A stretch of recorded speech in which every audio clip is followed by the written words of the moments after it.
नमस्कार साथियों।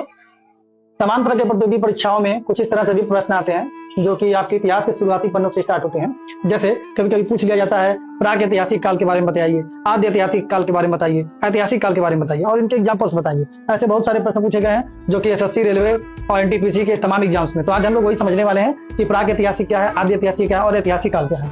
तो देखिए, सामग्री के आधार पर इतिहासकारों ने सबसे पहले प्राग ऐतिहासिक के बारे में बताया। उसके बाद दूसरा है आपका आद्य ऐतिहासिक और तीसरा है आपका ऐतिहासिक काल। ठीक है, तो इन काल का तीन तरह से विभाजन किया गया है, प्राक ऐतिहासिक, आद्य ऐतिहासिक और ऐतिहासिक काल। तो चलिए हम लोग जानते हैं कि प्राक ऐतिहासिक काल कौन सा काल कहलाएगा। जब भी किसी भी काल में अगर पुरातात्विक साक्ष्य आपको मिले हैं,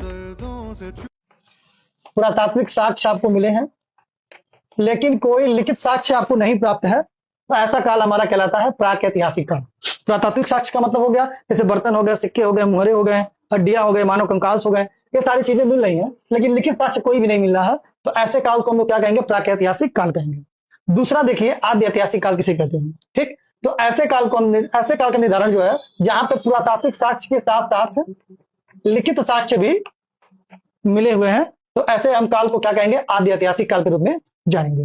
ठीक है, लेकिन लिखित साक्ष्य जो मिला हुआ है, ध्यान दीजिएगा, इसे अभी डिकोड नहीं किया जा सका है या इसे अभी पढ़ा नहीं जा सका है, तो ऐसे काल को हम लोग कहेंगे आद्य ऐतिहासिक काल। और तीसरा क्या है कि आपके पास पुरातात्विक साक्ष्य भी है, लिखित साक्ष्य भी है और इसे डिकोड भी किया जा चुका है या पढ़ा भी जा चुका है, तो ऐसे काल को हम लोग कहेंगे ऐतिहासिक काल। तो ध्यान देने की बात है कि ऐसे बहुत सारे एग्जाम्स में प्रश्न आते हैं, तो उसके एक एक एग्जाम्पल समझ देखते हैं। देखिए, प्राक ऐतिहासिक काल में आएगा आपका जो भी पाषाण काल आता है, पाषाण काल वो होता है आपका प्राक ऐतिहासिक काल का माना जाता है।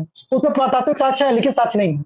और एक अपवाद क्या है, उसमें पेंटिंग्स मिले हैं लेकिन पेंटिंग से कोई लिखित साक्ष्य नहीं माना जा सकता है। ठीक है, दूसरा क्या है, आद्य ऐतिहासिक का जो एग्जाम्पल हम देखेंगे तो आप सुने होंगे सिंधु घाटी सभ्यता, सिंधु घाटी सभ्यता। ठीक है, ये जो सिंधु घाटी सभ्यता है उसमें आपके पुरातात्विक साक्ष्य भी मिले हैं, लिखित साक्ष्य भी मिले हैं, लेकिन लिखित साक्ष्य को हम लोग डिकोड नहीं कर पाए हैं, इस नाते इसको किस कैटेगरी में रखा गया, आपका आद्य ऐतिहासिक काल के रूप में जाना जाता है। अब हम जानेंगे ऐतिहासिक काल कहां से स्टार्ट होता है। तो ऐतिहासिक काल आपका स्टार्ट होता है 1500 ईसा पूर्व से, जो होता है आपका वैदिक काल। वैदिक काल, तो जब वैदिक काल स्टार्ट होता है तो ये कौन सा काल कहलाता है, आपका ऐतिहासिक काल के रूप में जाना जाता है। ठीक, तो इतिहास को हमेशा आप शुरुआत से ऐसे ही पढ़िए कि बाद में कोई व्यवधान ना हो। तो वैदिक काल में देखिए आपके पुरातात्विक साक्ष्य भी थे और लिखित साक्ष्य भी थे, और लिखित साक्ष्य को हम लोग पढ़ भी पा रहे हैं। जैसे मान लीजिए आप एग्जाम्पल दे दीजिए, वेद हो गया, पुराण हो गए हैं, वेद पुराण हो गया, ये